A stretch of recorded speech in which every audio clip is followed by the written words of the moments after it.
Huh. Hey guys, welcome to another one of our live session. Laura is playing Tetris as per every time we start this live session. She's always doing just one more. Oh, you just lost. Just lost. Okay, so today, it's International Scream Day. That's done. Then that was a pathetic scream. Yes, then it is Anzac Day as well. So we'll talk about Anzac Day. We're going to take it quite slowly today. We are a little bit groggy. And we are going to answer all your questions about traveling in New Zealand because we kind of are the experts of traveling in New Zealand. But why, Laura, are we the experts of traveling in New Zealand? Why is that so? This is Robin and I'm Laura, and we're the team behind NZPocketGuide.com, which is New Zealand's largest travel guide, and it literally has thousands and thousands and thousands of articles to help you plan the perfect trip to New Zealand. Of course, when you're actually able to come to New Zealand, but it's never too early to plan the perfect itinerary. And that just means you've got more time to start planning to make the most out of an awesome adventure in New Zealand. But if you're not really into reading, we do this live Q&A session every single Sunday at 8 a.m. New Zealand time. So you guys can come and ask your questions directly to us about traveling in New Zealand, and we will answer them for you. But if you do miss our live session, you can always put your questions in the comments section below of any of our videos. And we also pull those together to answer those questions during the live session as well. Or we might just reply to you straight away. We're pretty handy like that. Yes. Today is also Anzac Day in New Zealand, so it's a public holiday. It's a long weekend, so we'll talk quickly about what that is. A little bit later, which is going to say videos that are coming on the channel and that came up this week because we have published way more content this week than the usual. We've done some live reviews and stuff. So yeah, it's going to be fun. Anyway, put your questions in the comments. We have Nathan Baith that says, Kia ora. Good morning, Laura and Robin. Good morning. Nathan, how was your trip to Wellington last week? Did you enjoy it? What did you get to do? Catch us up on all that. So Nathan, if you guys don't know, he's a local. He's living in Taupo. And he did a road trip to Wellington not that long ago. Anthony Comstock says Morena from Rodeo, California, and he says happy Anzac Day or weekend. And we also have Extreme Talauta that says Morena. If you guys don't know, Morena means good morning in Maori, which is the local indigenous language. We don't know many Maori words, or like we're not fluent in Maori, but there are a few that we know. So hey. Yeah. All right, so it's Anzac Day today in New Zealand. So Anzac Day is a day of commemoration, of remembrance for all the fallen soldiers of all the wars in which New Zealand or Australia have been involved. So there is a few ways people celebrate around the country. So what are those kind of ways? What do people do for Anzac Day? They do biscuits, right?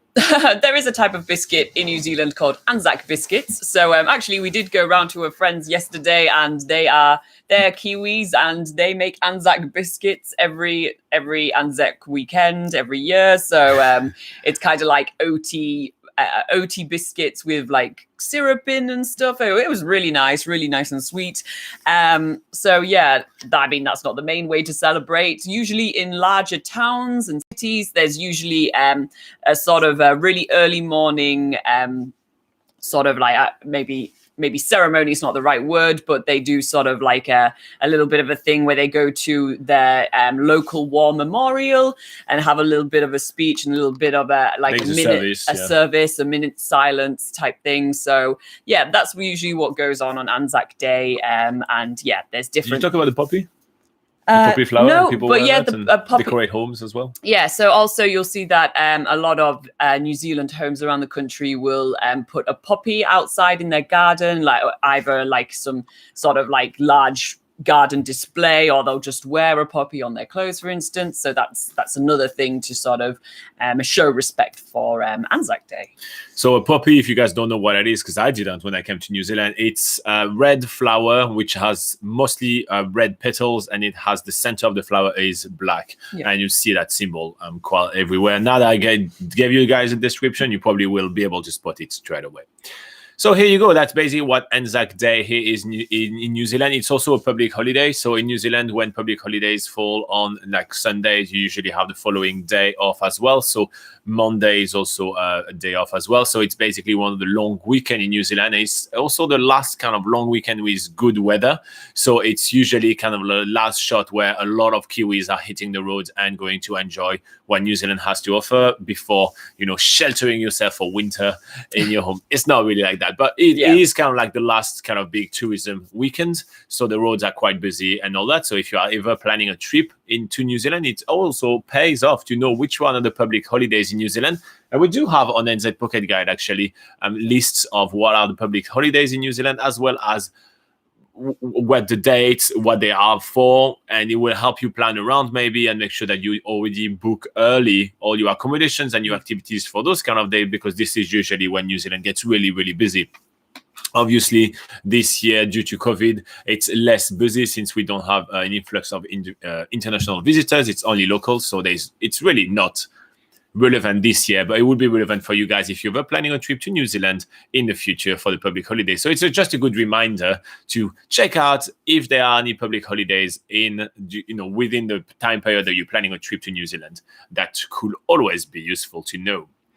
We have Extreme Talauta that says, how are we, Laura? We are very, very good, thank you. I'm still tired. Yeah, it has been a long few days. A little groggy, but yeah, but we're good.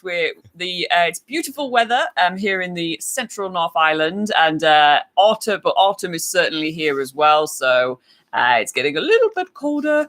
But yeah, how are you, Extreme Talauta, and how is the rugby sessions going and the refereeing? He's leaving in 10 minutes to go to I'm pretty sure he's going to say, I'm leaving in 10 minutes, I'm going to run. Clay says, morning all.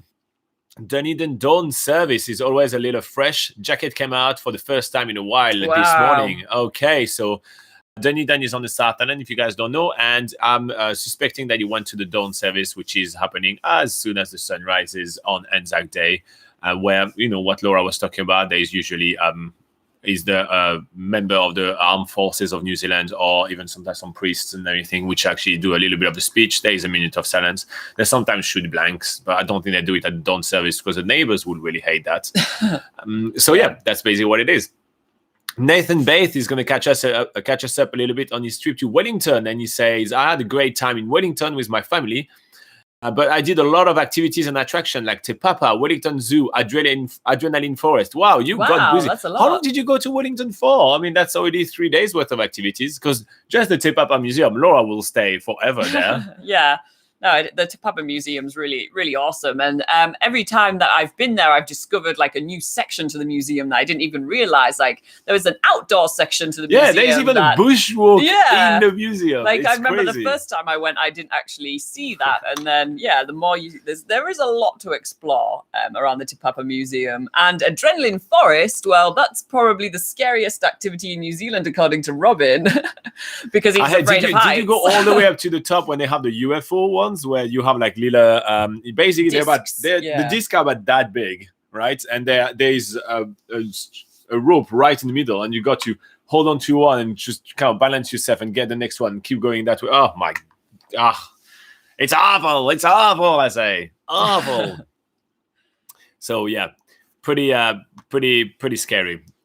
Okay, where we have Dev Ostro Ski. I butcher your name every time you pop into this live session. We'll just call you Dev. Yeah, so I, from now on and for the future, Dev, you're Dev. He says, good afternoon from USA. Good afternoon. Good afternoon, Dev. How are you guys doing? Grant Montgomery says, hello there from Ohio. Nice. He says, I just messaged you. I'm the U.S. Army vet trying to move to Rotorua with my dog. Yes, awesome. I did respond to your comment. So just so everybody knows, so everybody kind of learn, Dev would like to make a plan to come. Grant would like to make a plan to move to New Zealand with his dog with no kids because he's a retired vet from the army.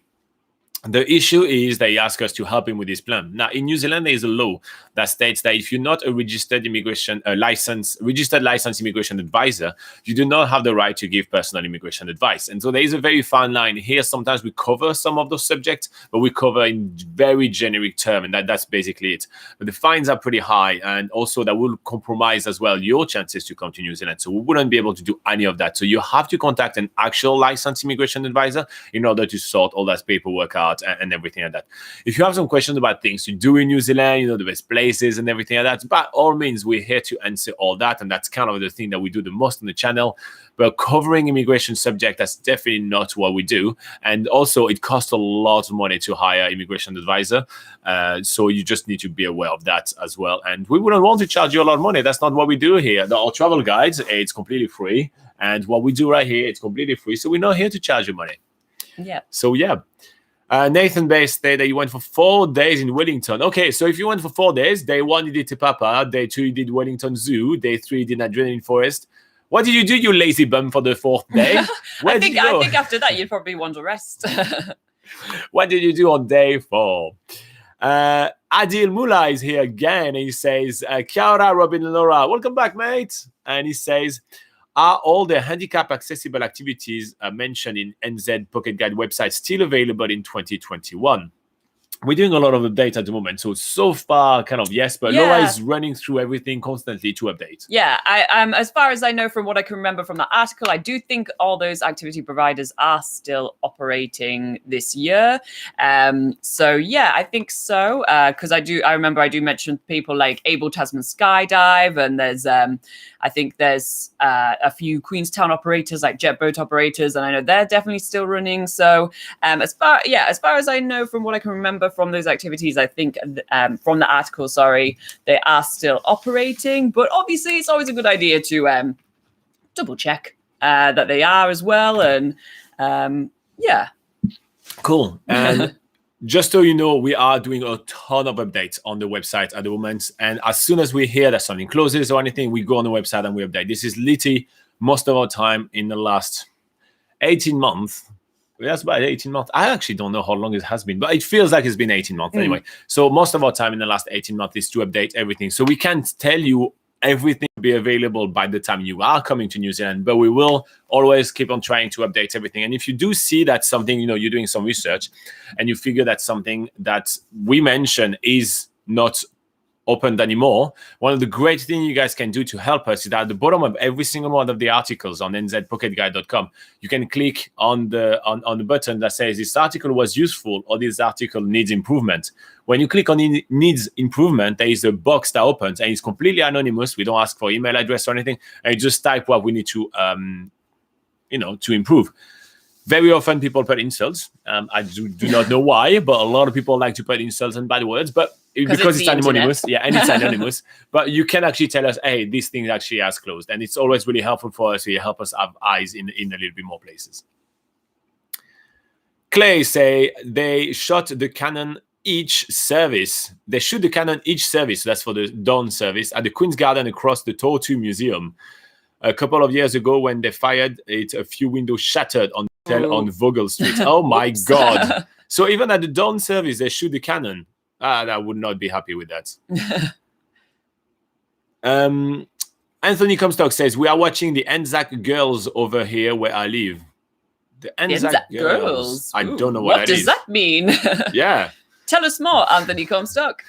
Grant Montgomery says he totally understands what I said about the immigration advisor and say thank you so much. You're very welcome, Grant. So yeah, feel free to use our channel and as well as the website as a resource. And we're happy to talk about anything else than just things to do with immigration. Clay says, have you been to the Roman bath at Blackhead here in Dunedin? Low tide is just before 9, so as soon as I sign off here, and me and my boy are going to walk around with the drone. Oh, that's gonna be fun. Yes, I have been over there. I think I have one shot over there. It is kind of nice. It is nice, and I do like the fact that there's a view as well, so it's nice. Nathan says, I got heaps of photos while driving down and back from Wellington. Nice one. Did you stop in Bulls, maybe? That's such a silly town. I don't know why I'm so fascinated with Bulls. But, yeah. And then you've got down on the way down, you've got like Mangaweka with the giant like airplane sort of hanging over the highway. Taihape with the giant with gumboot. its big gumboot. There is a lot of silly stuff. Yeah, there's definitely some quirky towns between Towport and Wellington. That's for sure. Adil Mullah says, thank you. And Anthony Comstock says, so the Anzac Girls is a 6-part series about the Anzac girl nurses during World War One. Okay. Maybe we could check it out. Yeah, That'd that be sounds fun. Yeah. I mean, fun. Interesting is probably a better word. Yeah. Yes. Okay. Clay asked me if it's worth it, though. Is it easy enough for the wee fella? Yeah, it's definitely easy enough and worth it. You live in Dunedin. You've got to kind of do pretty much everything around. So I'd say for you, it's worth it. I wouldn't put it on an itinerary, for someone which is here for months and travel all around. But for you, if you live in Dunedin, yeah, for sure, go there. Take some shots, send them to us on Facebook. It's always fun. JD80 says, hi, what are your thoughts about the Banks Peninsula near Christchurch? Laura, do you have any thoughts? Yes, lots of good thoughts. That's a really awesome place to visit and travel around. The main town there is Akaroa, which is interestingly dubbed sort of the French town of New Zealand because it was settled by a French community back in the day, and out of that they still have a few a few French things there, or the street names are French street names. They have like a French bakery, for instance, and a butchery and a deli or whatever. So yeah, they have all this sort of Frenchiness to the town, which is quite funny. But what I actually really like about the Banks Peninsula is all the sort of wildlife activities you can do around there. There's many really awesome boat tours and sailing tours in the Akaroa Harbour to see Hector's dolphins, which are the smallest types of species of dolphins in the world. You can see little blue penguins, which is the smallest species of penguins in the world. And then there's all sorts of other things, like you can go see seals and albatross as well. And usually the water's really turquoise blue, so it makes for really awesome photos. Even the sort of the surroundings, like the geography of the area is really interesting because the harbour is actually a crater of an ancient volcano. So you get to go to in the boat tours, you get to go up to caves and things. So yeah, there's really some really interesting things to see and do in Akaroa. We have full guides on nzpocketguide.com, many different articles on things to do. On nzpocketguide.com, but you can also check out our YouTube channel. We have tons of videos of us doing loads of different stuff in Akaroa. We spent a lot of time there because incidentally, it was a place where our camper van had broken down during our New Zealand's biggest gap year, where we did 365 days of 365 activities. But midway through that trip, our camper van, our motorhome, spoiler much. It broke down. So it broke down on the way to Akaroa. So we actually spent probably about a month in Akaroa. So we actually made it was more like 2 weeks, but yeah, we did spend a long time in Akaroa. We spent a long time there. We did a lot of videos and a lot of activities. So yeah, just search on YouTube Akaroa NZ Pocket Guide, and you'll see a ton of stuff that you can do there. I think we have at least 20 videos about Akaroa on the Banks Peninsula. Okay, so we also have Nathan that says, yes, we stop in Bulls for lunch on the way down. Yeah, this McDonald's is really busy over there. Grant Montgomery says, do you recommend a certain airline that is spend-friendly and possibly a smoother transition between airlines as I transfer to an international flight? All right, that's a good question. So first up, it's always smoother to do flight transition, international flight transitions, when you actually only stick to one airline. So let's say you're flying to New Zealand. You are going to be flying, for example, from somewhere to Hong Kong and then from Hong Kong to New Zealand. If your two flights are from the same airline, it's easier. However, if you're coming from the US, I would strongly recommend to actually fly from LA. From LA, you do have direct flights to New Zealand. So at that point, that would be way easier. Some of the best pet-friendly companies in the world are Cathay Pacific as well as Singapore Airlines. They do have special programs with pet, and they are known to actually do that pretty well. However, that is just based on my knowledge. Pre-COVID, there are a lot of things that have changed. They may have scrapped some programs and all that. So you may want to do a little bit more research right now.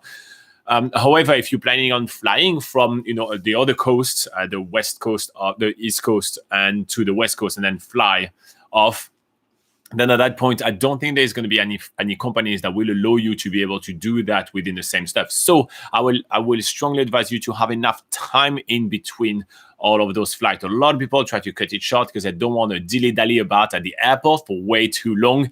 It's okay. Huge airport in the US. You guys, huge. Huge airport in the US. So there is a lot of things to do in the airport. And no matter what, if you get a little bit bored, it's absolutely fine. So seriously, make sure that you are ready and you do have enough time. So I will take at least 4 hours in between flights. That will be my minimum. And if you can take 6 or 8, that's fine. If anything, just get out and go to Universal Studio for a few hours and then come back to the airport. It's okay. So that's what I will say.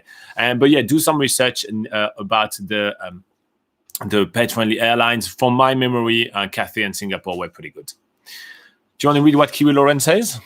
Kiwi Lauren says, hi guys, hello handsome. And then she says, haha, that was supposed to say handsome Weet-Bix. I have to admit, when I first read that, I was thinking, who is she called handsome? Of course, she means Weet-Bix, our little mascot that you guys actually got to name in one of our YouTube polls, which was quite funny. Yeah. JD say, it sounds awesome. Thanks for sharing your insights. Yeah, no problem. Seriously, one of the things that you guys can always do to find more things to do, or what we think about some places around New Zealand, is to, if you want to stay on YouTube, you type the name of the place and then you type NZ Pocket Guide. So for example, Akaroa and then NZ Pocket Guide. You will find so many videos of us doing activities in the area. Or you can go on NZ Pocket Guide and just type Akaroa and you will find so many guides of like all the different things to do. One of the things that we do more on the website is that we adapt to kind of the way you travel. So if you're traveling with family, we will have a family guide to Akaroa. If you're more on a budget and you want to save some money, we will have the budget guide to Akaroa. If you're just with your partner and you want something a little bit more romantic, we have the honeymoon guide to Akaroa. It doesn't mean you have to be on a honeymoon. It's just romantic. And that is it. So, and so on and so on and so on. So we do have a lot of different kind of travel style on the website, which more on the channel right here, we more adapt to kind of like what we like. So it's a little bit more narrow as amount of feature that we have. Ash says, looking to come over from Australia, how many days does the ferry take from Wellington to the South Island? Or which island would you recommend for our 7-day trip? Is it worth wasting a few days on the ferry to see the South Island? How many days is the ferry from North to South Island, Laura? It's between 3 to 4 hours. 3 hours, right? 3 hours, that's pretty much it. Include the boarding and unboarding, and let's say that's 4.5 hours at most. So 4.5 hours at most. Yeah. Now, 7 days, should you just do the North Island, the South Island, or both? Just do one island for sure. If you try and do both islands within 1 week, you'll find yourself driving for the entire time. And that's not really much time to actually do any activities. So, especially since you're in Australia, Ash, I would say you will have another chance to come to New Zealand. You know, you're really just across the pond, right? So if you were to come to New Zealand, let's say within the next 2 months, I will pick either the North Island if you're more into volcanoes and culture, you know, the Maori culture and all that.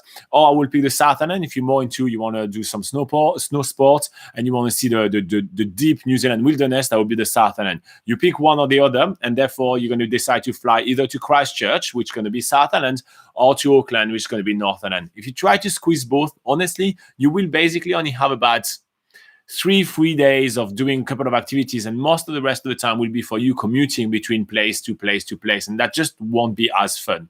So I will do, for example, just the South Islands this time around, and then next time you come to New Zealand, you do the North Island. And 7 days on the South Island or 7 days on the North Island, you're really going to love it. Now, for you, Ash, on nzpocketguide.com right here, we do have a tab on top which is called not travel tips, trip IDs. Trip ideas, yeah. So on the website, there is something called trip IDs. If you click there, then you're going to be able to click on 7 days.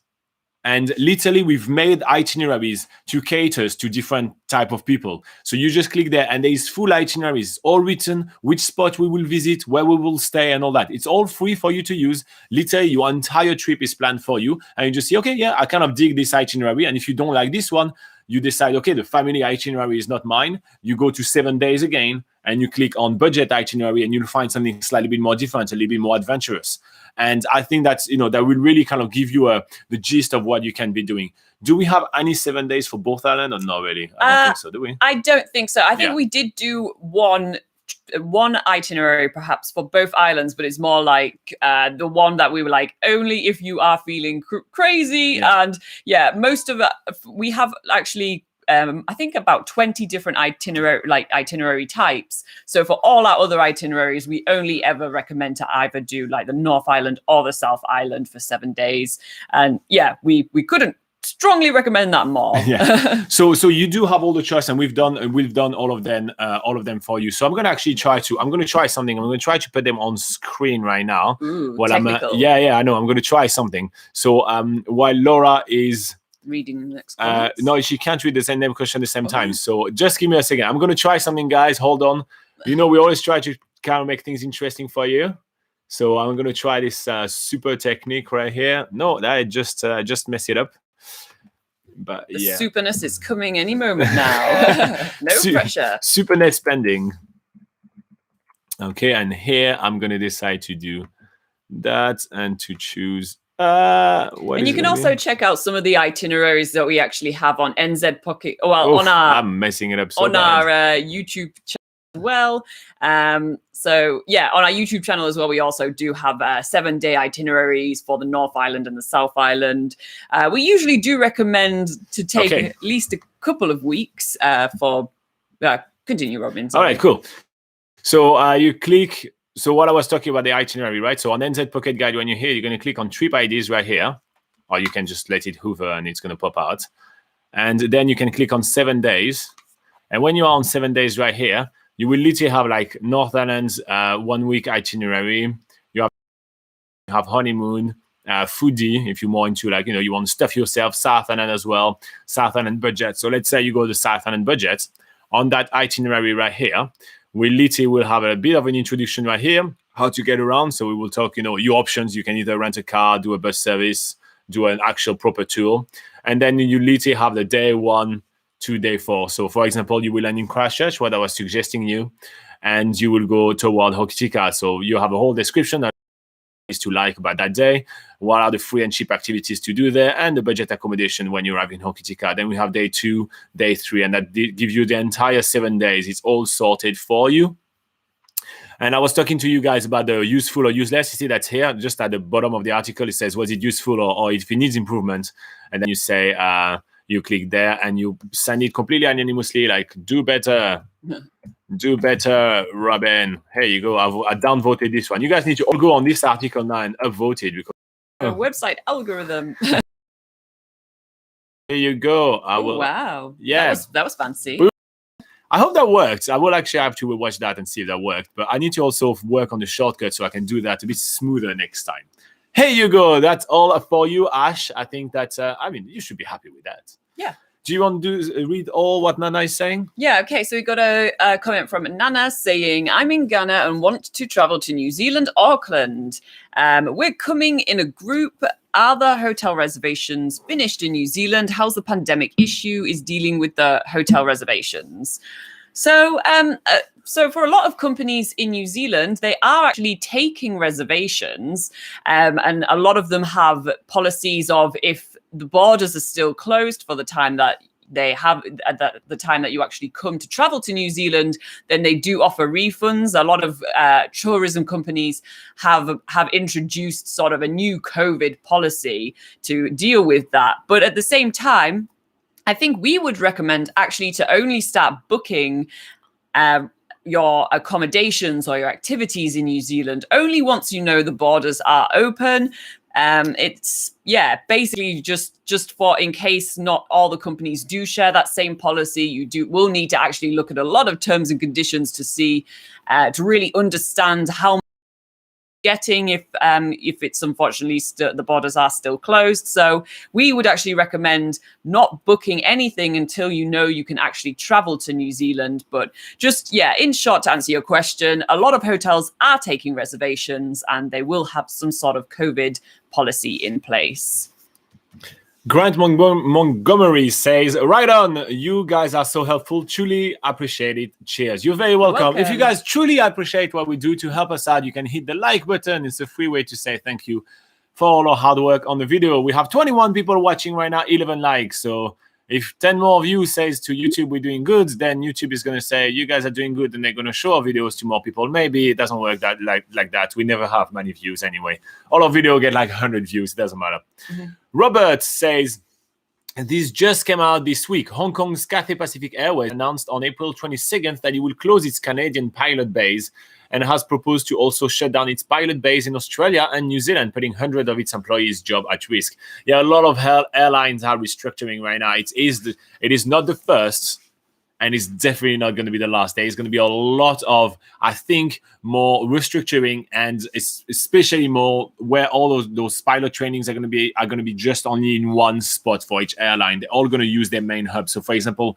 Cathay Pacific, their main hub is in Hong Kong. They will probably have most of the operation, if not all the operation, in just one hub rather than being scattered around, just because they have to recover all the loss that they had.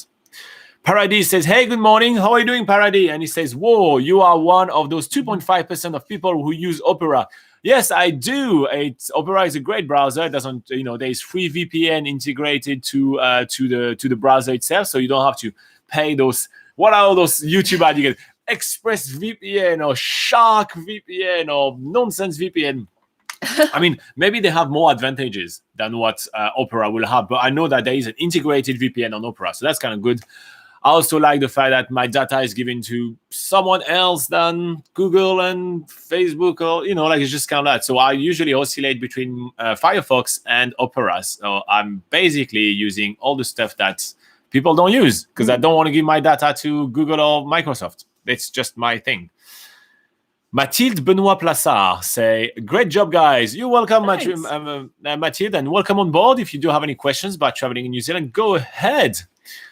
Black Hugh Titan says, how does a regular paycheck look like? I think he probably means how much does it look like? Yeah, because I never got a paycheck in my life. Everything goes electronically now. So in New Zealand, the minimum wage is $20 per hour. So if you were to work 40 hours a week, that would be about $800. Then you do have to pay for some taxes on that, which is about 15%. So let me quickly do some math. That will be 30 times 4. That would be 120. So that would make it $680 about in your pocket if you paid minimum wage, I think. That's obviously just on top of my head very quickly with rounded up numbers, but that would be about that. So that would be net, you will get $800, and actually in your pocket, you get $680 at minimum wage. If you get more, well, you get more money. And if you get way more, you get taxed a little bit more. I think my math were correct. Yeah. Anyway. But you can give us a more detailed question if that doesn't answer your question, since that was quite broad. Yeah. Can you read what Clay says? Clay says, can I ask a question? It's been 24 minutes so far. Or will I ruin somebody's sweepstake? Asking a friend, he may have money riding on it. Are you meaning because usually we run out of connection at this point? Oh, yeah. Yeah. Okay, are you betting that we're going to... Are you betting against us? That is rude. Very rude. Robert says, the decision to close the Canadian base is final, whereas those in Australia and New Zealand are still under proposal at this stage. No decision has yet been made on the future of its pilot base in Europe and the United States, as all passenger fleet pilots on overseas bases had been stood down since. It is what it is at the moment. As I said, I don't think it's going to be the last one at all. Grant Montgomery says, last question for today. Do I need a return flight to board internationally to New Zealand? I've seen this is an issue for someone when I visited Fiji. So in New Zealand, if you're coming on a visitor's visa, you do need to prove that you have sufficient funds to buy your return ticket or to have a return ticket. It's always easier to have a return ticket because when you prove that you have a sufficient fund, it could be on a credit card. They can say you don't want to buy it and everything. So if you are coming in New Zealand with a visitor visa or with a temporary visa, any type of temporary visa, usually they will require that. Then the best way to know that is once you get your visa, literally when you get the email with your visa, there is a PDF attached that literally tells you what are the conditions of your visa. And it's the easiest thing out of all crazy paperwork that you're going to have to do with immigrating in New Zealand, which is a lot of crazy paperwork. This probably is the easiest thing to follow. You literally print that paper. That's exactly what I did. You print that paper and you read that line. And I wrote, at the end of that line, I wrote, this is, like what I did. So it's like, printed out bank account of, I had to have a certain amount of funds to prove that I can sustain myself. So, and I wrote for myself, like printed out bank documents of under 1 week old showing that amount. And then I made a check and I stapled it to it. Then I took the next little bullet points, and I wrote those notes were for myself, right? But then when I arrived at the immigration desk, the guy asked me, they always ask you, they never ask you for all of it. They either ask you nothing or like one of them. But as soon as the guy asked for me, I had my little folder and I just flipped to the page that I wrote. I was just crazy organized. But I flipped to the page that I wrote and I literally showed that. And, I needed, on that instance, I need to show my bank account to show that I had sufficient funds to sustain myself. So I had like 6,000 or something like that. And so I showed, this is my bank account, blah, blah. The guy looked at it and said, do you have anything more recent? And I say, this one is like 1 week old. And he said, okay, fine, boom. And he sent me on my way. That was basically it. So that is that is what I would suggest to you, is once you get your visa, and your immigration advisor anyway won't let you get a visa that you can fulfill the conditions on. So once you get the visa, you know what condition you need to meet and to prove when you enter New Zealand, and you just create yourself a little file and you'll be sweet. Oh, I think I understand what Clay meant now. Okay. So I think he was meaning that somebody hasn't asked the question. Oh, the question. That is true. Oh, now I get it. The question. Well, so far so good. Listen, 37 minutes now we're in, and no one has asked. So that may be a first. That I'm not going to say anything. We're not going to cover it. We'll cover it at the last minute. Sorry, Clay. We are a little slow this morning, as you can tell. Black Hugh Titan says, can you pay rent every month instead of weekly? It depends on your landlord. You don't decide that. It depends on your landlord. But New Zealand usually actually ask you everything weekly. I find it very weird. So you need to pay your internet monthly. You need to pay for power and water and everything monthly. You need to pay for your rates. So your, the thing that you need to pay to the council and everything like that. You need to pay them every quarter. So that's every 3 months. You need to pay for a rent every week. You get your paycheck very often every 2 weeks. 2 weeks, yeah. It is absolute nonsense. But you can't really decide. Your landlord is not going to say, okay, just for you, I'm going to do it that way and that way. Your landlord will decide when it is. I have seen one instance that one time I paid my rent monthly, but it's really when I actually signed on to stay in the same apartment for actually 2 years. And we had kind of a contract, and I would lose my bonds, which is kind of the security deposit you give. I would lose my bonds if I decided to move, which I did.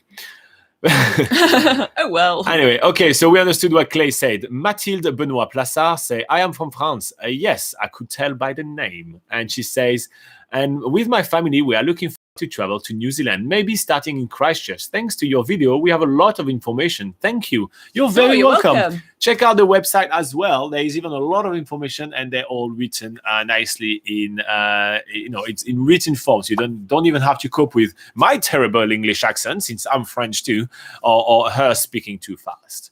Also, there is a video on the channel in which I compare the France and New Zealand, and it's a video in which I speak French for the whole video. So you may want to check this one out, because you know what to expect when coming to New Zealand, what would be the difference. It's more in broader kind of like living in New Zealand, but you may be interested to hear some of the difference.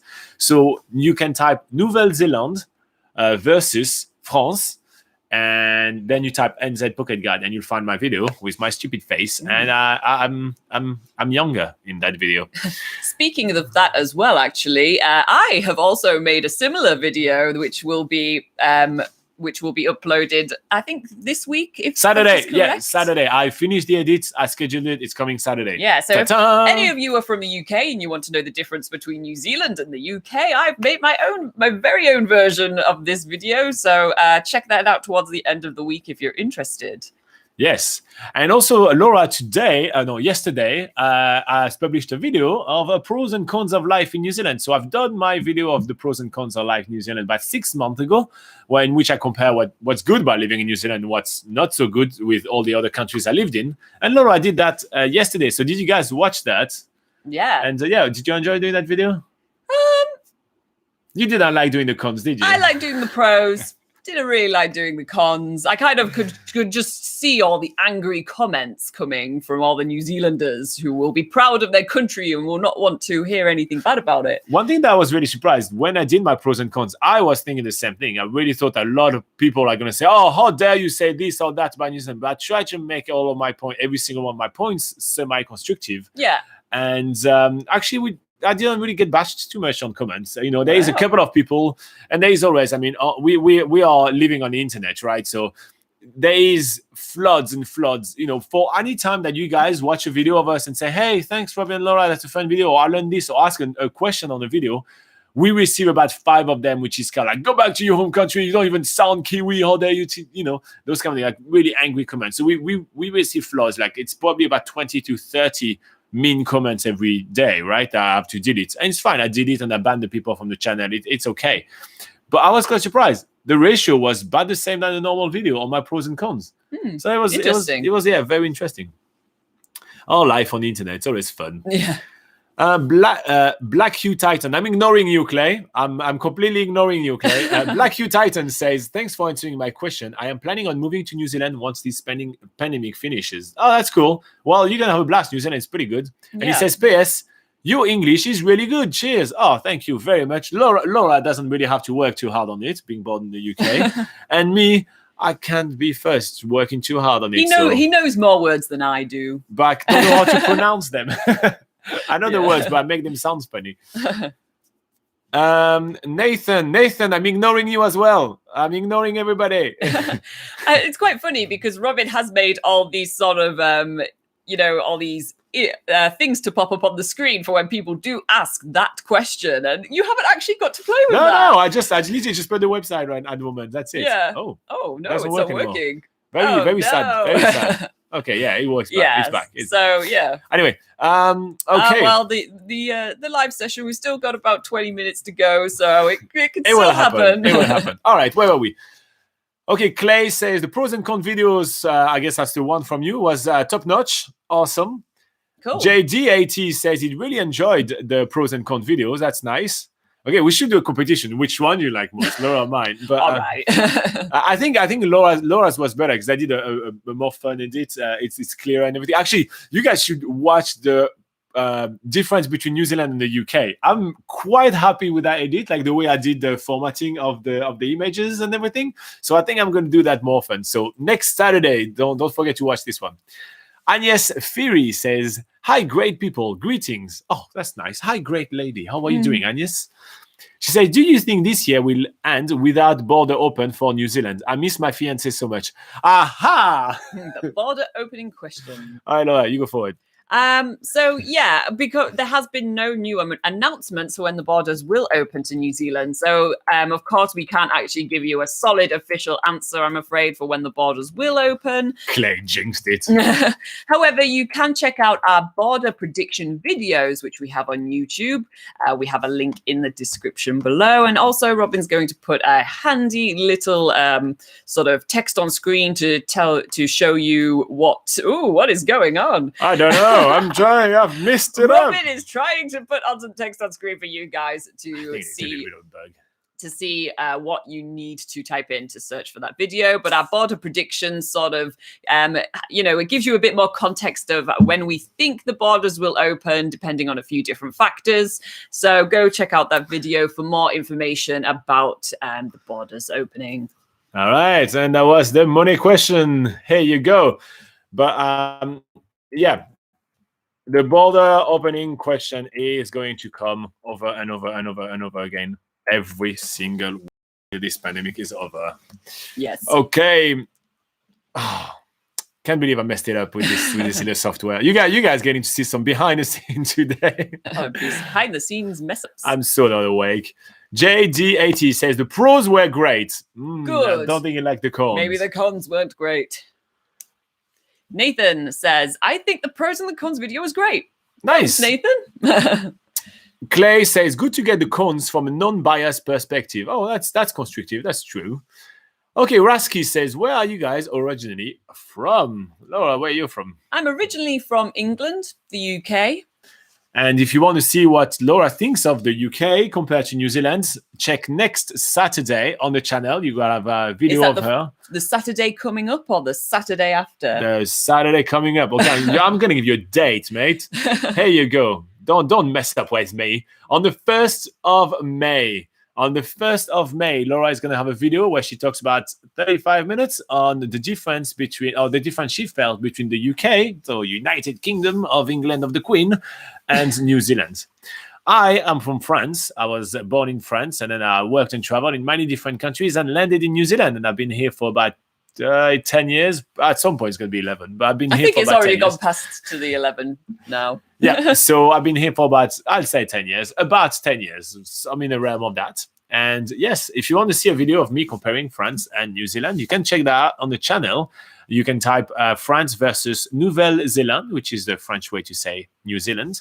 And you will have me speaking French for the whole time. So you better brush up on your French if you want to hear what I think about the difference between New Zealand and France. So here you go. That's the only video I speak French in of the whole channel. So here you go, Rasky. Where are you from, Rasky? Clay Bryant, give us the money. Making it rain. Making it rain. Here you go. Congratulations. You actually, predicted it right. Or you triggered it. I don't know what you did. Yes. But I was trying to ignore you, sir. We will have a problem, you and I. Okay, well, we'll see how long it lasts next week until that question get asked. Laura, JD is asking you a question. Favorite walking track in New Zealand? Wow, there are hundreds of walking tracks in New Zealand. And I think my answer to that probably will change all the time. I am going to say, what am I going to say? Should I pick one? You can pick one if you've got one in your mind. Today's favorite track of Robin is the Tongariro Crossing. We've done it quite recently. We have multiple videos on the channel about the Tongariro Crossing. We have a full guide of it. And I think it's a really, really cool walk because it is kind of one of those great, you probably have heard about the great walks of New Zealand, which is kind of like those walks which are multi-day, encompasses a lot of different sceneries, and it's kind of full-on experience. I feel that the Tongariro Alpine Crossing is literally a great walk all in one day. You start in kind of like some flat areas, then you have some really steep up hills, then you do have some amazing volcanic landscape. You have some scree run. You do have some beautiful, like a beautiful emerald lake. You have views everywhere. You can view all the way to Mount Taranaki in good days. And then you have some nice mellow downhill, and you also have thick bush forest at the end where you experience New Zealand native bush as well, just by the little torrent, the little river. I really do like that walk. And I think that if I have to pick only one walk, that's for today. Honestly, tomorrow it's going to change. But for today, that's the one I'd like to do. Yeah, for me, I think today's favorite walking track for me is in the South Island, and it's the Routeburn track. This is one of the New Zealand Great Walks. It is a multi-day walk, but it's also one of the best great walks, I think, for actually doing just day walks. If you don't want to do the full thing, there's 2 different access points to the track. So you can go from the road going towards Milford Sound, and you can do a hike up a zigzagging path to the Key Summit, which has amazing views. You have beautiful lakes on top of the mountains, and then you're surrounded by beautiful mountains as well. So amazing scenery all around. Or you can go from the side of the Routeburn track from Queenstown, well, more from Glenorchy near Queenstown. And along here, you have some really amazing beech forest leading to a beautiful valley. And that makes a really awesome day walk. And we do have a video on this channel of us doing a day walk of the Routeburn track. So you can go check that out as well. Just search Routeburn track NZ Pocket Guide on YouTube, and you can see us doing a guided experience of that. If you want to see what a guided walk in New Zealand looks like, that's the video to go check out. Nice one. Again, if you guys find this video useful, hit the like button. Tell YouTube that's what we're doing is actually useful for people planning a trip to New Zealand. And Nathan Bates says, what was your favorite thing to do in France when you lived there? Play video games. Yeah, I didn't really travel much around France and everything. I'd say eating cheese. The cheese is way better in France. So eating cheese, that's hands down my favorite. The food, stuffing my face, putting my entire face in food. Yeah, so definitely the food is probably the thing that I miss the most in France. I mean, the food is well above and anything. Yeah, food, good food, please. Beverly Gibson. Oh, personal questions today. How did you two meet? Well, we were two travelers in New Zealand, so we ended up, like actually something that you guys are going to find when traveling in New Zealand. You're actually going to find that depending on your style of travel, you will see the same people quite often when traveling around. Yeah. Like for example, like we were backpacker, right? So you have different hostels and everything. You end up seeing the same faces in hostels when you travel around quite often. So that the travel, when your style of travel, your exact time of travel and everything, you will see a very kind of small community of people. It's kind of interesting. Yeah. So you create a kind of small community. So we did meet in New Zealand. We didn't meet overseas or anything. Clay says he didn't jinx it. Agnes is actually the friend. Wait. Agnes just played us right here. Right. No, that is not okay. Agnes, if we made you win some money right here, you better give us a like. Rasky says, ton anglais est très bon, je suis polonais. So he said, my English is very good and he's Polish. So here you go. That's cool. That's a different country. I like it. Your French is pretty awesome as well. I don't think there's any mistakes on there, but my French is terrible. So I don't know. Ross Benton. Hey, that's been a while, Ross. How are you doing, mate? He says, is there any freedom camping in or near Milford Sound, Laura? No. I was just thinking, is there... No, there's not. There's lots I like sometimes we try to give context and everything. This one is just a flat no. No, it's a flat no. However, there are many Department of Conservation campsites on the road to Milford Sound. So there are plenty of places that you can go and camp, and the campsites there are pretty affordable. From the top of my head, I'd say you probably would pay about 15 New Zealand dollars at the most to stay at these campsites. A lot of them will be cheaper. There's some really small ones. There's some more popular ones. So if you go for one of the sort of lesser known, smaller ones, then you will pay less. So that's probably the best thing you can do for getting somewhere close to freedom camping near Milford Sound. We do have an article on nzpocketguide.com listing the 10 best accommodations near Milford Sound, and we list all of the campsites on there as well. So go check that out. We do also link to the Department of Conservation website, so you can get the list of all the facilities they have at the campsite. You can also get the list of basically the price list for those campsites as well. So go check that out. And that's the best sort of accommodation options you have for staying in or near Milford Sound. Okay. We also have JD80 that says, such beautiful scenery in New Zealand. It is great to have so many accessible walking tracks. Yeah, that's really awesome. I really do enjoy that about New Zealand, the fact that you get to see so many walking tracks very easily, and you don't have to work to, you make your way to walking tracks really easily, and some of them are only 3 hours, and you get to absolutely gobsmacking location rather than having to walk for days and days and days. And a lot of them are really well signposted and really well maintained trails as well, so it's really hard to actually stray off the trail. However, there are different trails. There are some more advanced tramping tracks. Usually they are sort of they tell you at the sign before the tramping track, like, this is an advanced tramping track, and follow. If you're a noob, go away. So but most of the walks are really easy to follow, and it's just it's hard to go wrong. Just stick to the trail.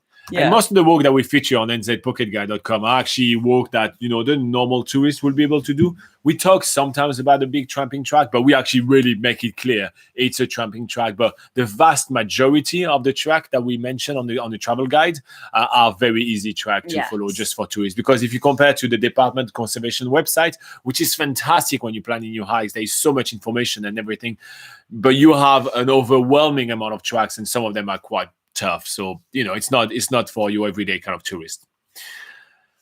Clay Bryan says, another behind the scene question: do you have a lot of content ahead of time so you can relax if you wanted to, or is it a constant what do we do next week? Great work anyway. I don't think I could be said enough. Oh, that's nice. So in all fairness, we do actually have a lot of content ahead of time. Right now I have videos scheduled up to the 17th of August. So, when Laura in the pros and cons, she talked about the fact that Kiwis don't like to plan too much ahead. We plan way too far ahead. So we have about 3 or 4 videos a week planned already until the 17th of August. Now, it doesn't mean that I don't add extra videos. Like, for example, Laura doing the pros and cons, yesterday, she recorded that last week. And then, boom, I just add this one. I add this one on the Saturday. Same thing for the pros and cons for the UK. She recorded last week. Boom, I just add it on the Saturday as well. And so we do have some holes in the schedule in which we can add some extra stuff, some more topical when we talk about the borders. When on Friday we did a live review just because we could, and those guys sent us this. I need to send it back to them. Those guys sent us that modem, and we're like, okay, we'll give it a shot, and we try it. So we do have some holes in the schedule in which we just add some content if we want to, but we know that there is like the peace of mind and the things are just kind of scheduled ahead, so we don't really have that much pressure. In all fairness, YouTube makes you no money whatsoever, right? Like a video like this one here, like this live session, at the end of the week, because after it gets republished, right, it's live right now and then it gets republished, it probably has made $2.52. That's our average for the live videos. So us doing a whole hour, sitting down and talking with you, it's less than $2.50. So it really doesn't make any money. So you accumulate with the amount of videos that we have and everything like that. We don't have the right to say how much money we're making on YouTube. But if you consider the amount of time that we're spending sitting live with you guys, we are barely paid New Zealand minimum wage with all our YouTube content for the amount of hours that we sit live with you. So you guys can do the math. We don't have the right to tell you how much. It's literally in the contract of YouTube. We don't have the right to tell you. But you get 2 people sitting on the couch for an hour every week.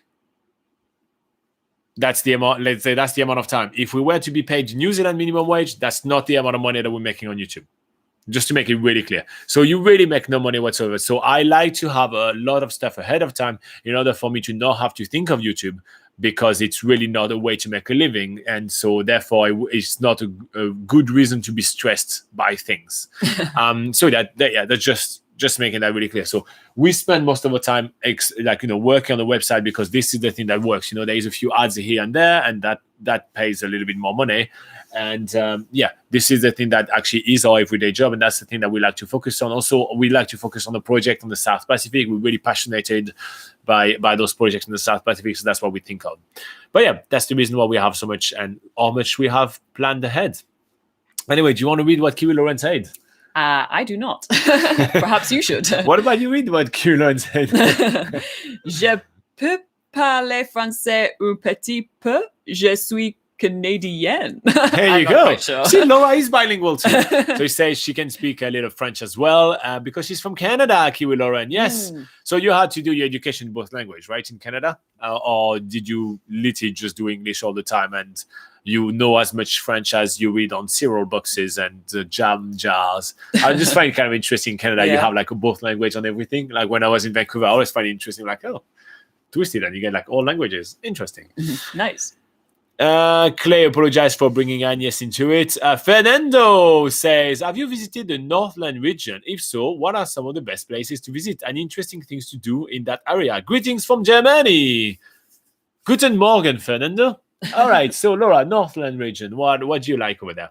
Well, there's actually a ton of stuff to go and see there. And yes, we have visited the Northland region. You can check out lots of videos of us doing that here on YouTube. If you want to check out videos of us in Whangarei, you can check out videos of us in the Bay of Islands and Paihia, Kerry, Cape Reinga, and the list goes on. So just check out our YouTube channel of when we did 365 days of 365 activities in New Zealand. And we do a full, huge portion of that year traveling around the Northland region. So you can actually watch us doing some of those activities, but I'll just also list off some activities for you now.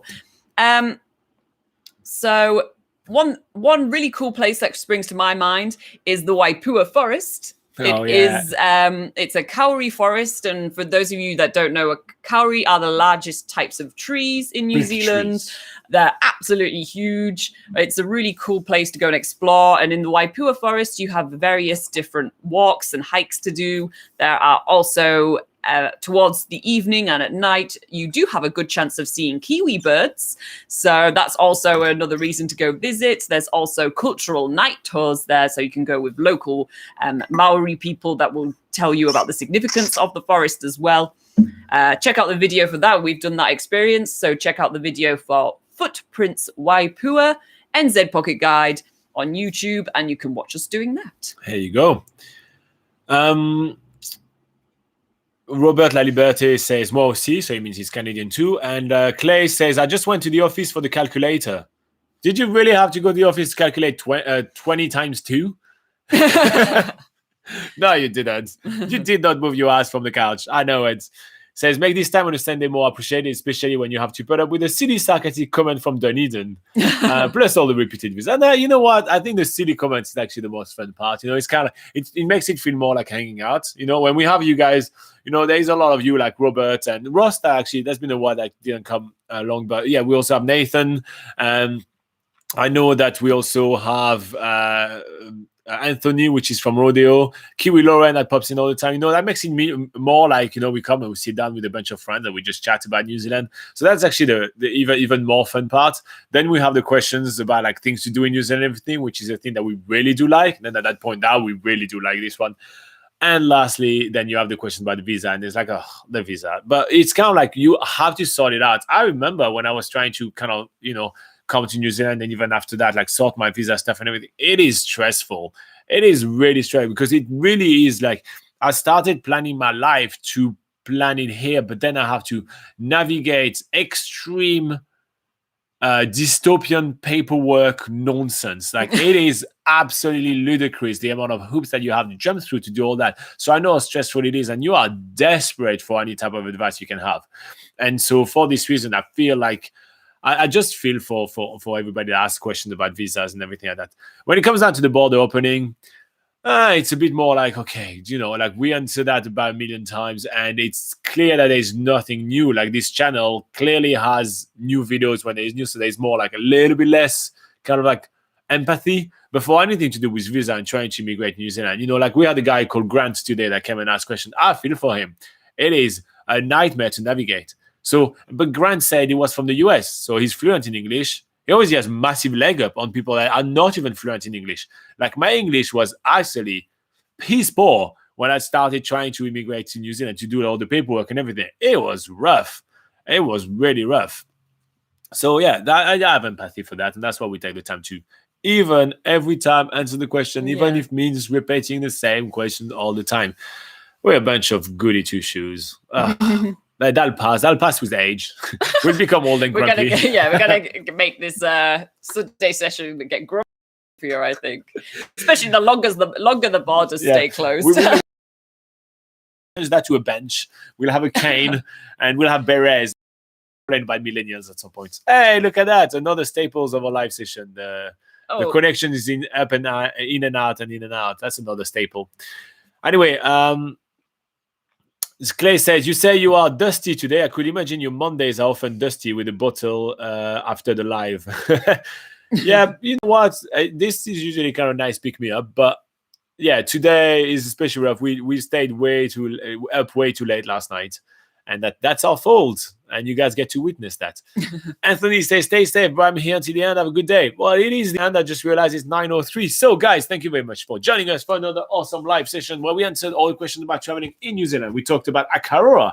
We talked about our favorite walk. We talked about the Northland region. We talked about Nathan's trip to Wellington. We got played by Clay and his pussies. We talked French with Kiwi Lauren, with Raski from Poland, and with Robert Laliberte. We talked about Laura's upcoming video about her the UK difference between New Zealand and the UK. We talked about the pros and cons video. Yeah, check it out if you haven't. It's already live on the channel, and you see what Laura likes about New Zealand, what Laura doesn't like about New Zealand, which is kind of interesting. We also talked about where to camp near Milford Sound. Yes, we talked with somebody about if they should spend 7 days traveling all around New Zealand, or if should spend 7 days only on one of the two islands, and we decided one of the two islands was better. And so, yeah, we'd like to know those that we have have helped planning a trip, tell us afterwards. Tell us what you decided to do or not. In the meantime, you can pick our brain 24/7 on nzpocketguide.com. This is the largest guide to New Zealand. We put our heart and soul into it, so check it out. And you can also ask all your questions about traveling in New Zealand in the comment section of this very video right here, or any of our videos on the channel. We pick them up and we answer them during our live session when we have a bit of a die down.